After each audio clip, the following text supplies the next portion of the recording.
High guys, welcome back to my channel. Ganesh চতুর্থীর অনেক অনেক শুভেচ্ছা জানাই সবাইকে।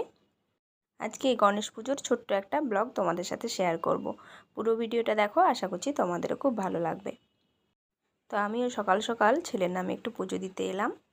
গণেশ ঠাকুরের মূর্তিটা কত বড় তোমরা দেখতেই পাচ্ছ, আর ভীষণ সুন্দর লাগছিল দেখতে।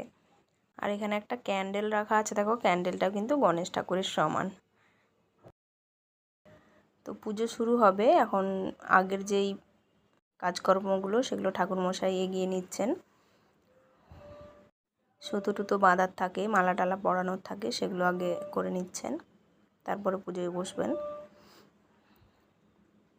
তো ভিডিওটা তোমাদের কেমন লাগলো আমাকে কিন্তু অবশ্যই জানিও। আর ভিডিওটা ভালো লাগলে লাইক শেয়ার করে দিও। আর চ্যানেলে নতুন বন্ধু হয়ে থাকলে চ্যানেলটিকে সাবস্ক্রাইব করে দিও।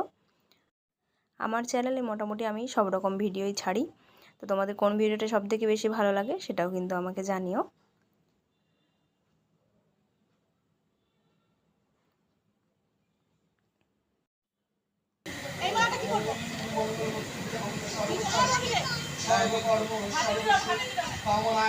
সংকল্প শুরু হয়ে গেছে, কমিটির নামে সংকল্প হলো, তারপর পুজো শুরু হবে।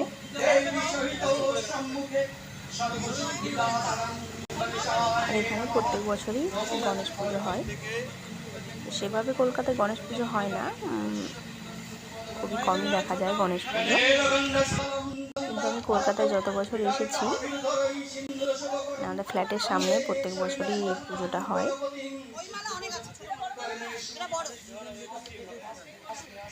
বাইরে সবাই এত চিৎকার চেঁচামেচি করছিল, ঠাকুরমশাই রেগে গিয়ে বললো তোমরা চুপ করো, আমি এবার পুজোতে বসছি।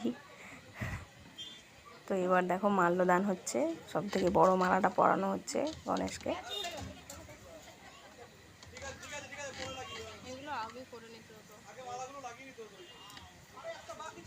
আর অনেক দূর থেকে সবাই আসছে পুজো দেওয়ার জন্য।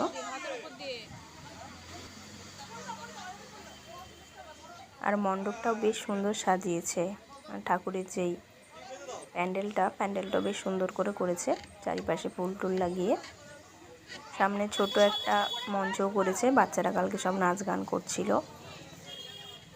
এখন মোটামুটি 3-4 দিন ধরে এখানে অর্কেস্ট্রা হবে, অনেক কিছুই হয়। বাচ্চারা কবিতা বলে, খেলাধুলো হয়। আর পাশে ছোট্ট একটু মেলাও বসেছে, তো সেই মেলার ভিডিওটা অবশ্যই তোমাদের সাথে শেয়ার করব। আজকের মতো আসি, টাটা।